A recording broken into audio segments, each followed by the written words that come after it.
Assalamualaikum warahmatullahi wabarakatuh. Kembali lagi di dalam channel Islam Post. Dalam kajian kali ini, kita akan menceritakan tentang satu kisah seorang pelacur yang bertaubat karena kesalehan daripada ahli ibadah. Ikhwan yang mulia, dahulu di zaman Bani Israel, ada seorang wanita yang cantik rupawan. Ia berprofesi sebagai pelacur. Ia selalu membuka pintu rumahnya ketika duduk di atas dipanya. Siapa manusia yang melewati pasti akan tertarik untuk menikmati wanita tersebut. Apalagi harga yang ditawarkan oleh si pelacur dengan tarif yang sangat murah, yaitu 10 dirham bagi siapa yang berminat. Pada suatu hari, lewatlah seorang ahli ibadah di depan rumah wanita tersebut. Ahli ibadah tertarik dengan si pelacur. Sekalipun ia telah berusaha melupakannya, tetapi tetap masih gelisah memikirkan si pelacur tersebut.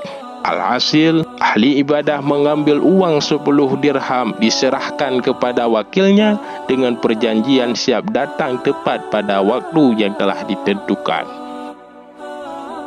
Kemudian setelah sampai pada waktu yang telah dijanjikan, masuklah ahli ibadah tersebut.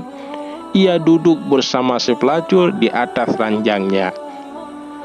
Baru ketika hendak mengulurkan tangan, ia teringat akan Allah bahwa ia sedang melakukan perbuatan maksiat.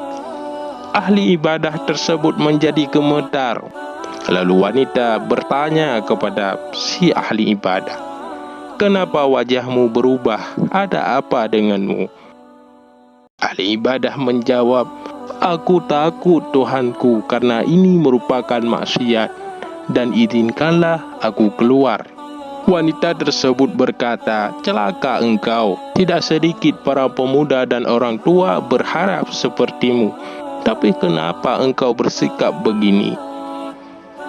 Ahli ibadah menjawab, "Sekali lagi, aku hanya takut kepada Allah Subhanahu wa Ta'ala. Dan uang yang telah aku berikan kepadamu, aku halalkan untukmu." Wanita tersebut berkata, "Apakah ini merupakan kali pertamamu?" Ahli ibadah menjawab, "Ini merupakan kali pertamaku dan aku belum pernah melakukan hal yang sebegini." Lalu ia diizinkan keluar sesudah memberitahukan nama dan asal kampungnya. Ahli ibadah tersebut keluar sambil menangis. Kepalanya ditimbuni dengan tanah, sehingga wanita itu berkata dalam hatinya, "Orang ini baru akan melakukan dosa sudah sedemikian takutnya. Sedangkan aku berbuat dosa sudah bertahun-tahun, padahal Tuhannya yaitu juga Tuhanku. Maka aku harus lebih takut dibandingkan dia." Wanita tersebut tidak lagi berprofesi sebagai pelacur. Hingga timbul di dalam perasaannya, sebaiknya aku pergi untuk menemui si ahli ibadah yang dahulu. Mudah-mudahan ia mau mengawiniku, mengajariku tentang agama dan beribadah kepada Allah. Lalu wanita tersebut pergi dengan harta dan pembantunya ke kampung ahli ibadah. Setelah bertemu, ahli ibadah tersebut teringat dengan perbuatan yang telah lalu ia menjerit, dan untuk selamanya ia mati. Karena sedihnya wanita itu mencari saudaranya agar mau mengawininya.